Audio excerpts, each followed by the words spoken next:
y avait quoi avant, il y avait quoi avant. Peut-être si on rentre dans le domaine de l'économie, on se rend compte qu'avant c'était un peu mieux, la vie était plus aisée que maintenant. Parce qu'on se rend compte que la vie devient de plus en plus chère. Déjà, les denrées alimentaires, c'est quasi impossible maintenant pour certaines populations de s'alimenter correctement.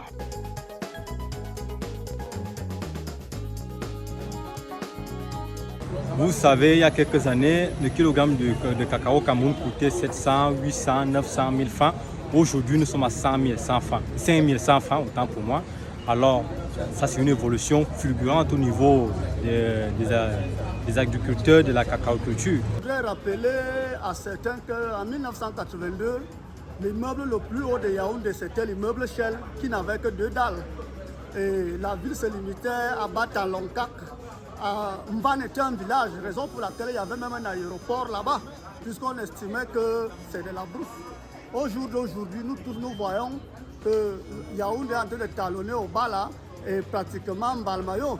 C'est les infrastructures qu'on a connues il y a 10 ans qu'on revoit encore aujourd'hui.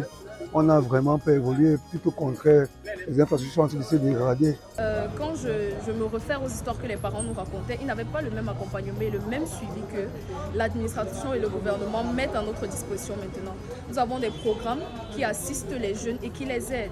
C'est là 2 ans, moi je payais 250 francs pour aller à mon boulot. Aujourd'hui, je suis obligé de payer 350, 400 francs. C'est témoigner à quel point le coût de vie est devenu très élevé au Cameroun.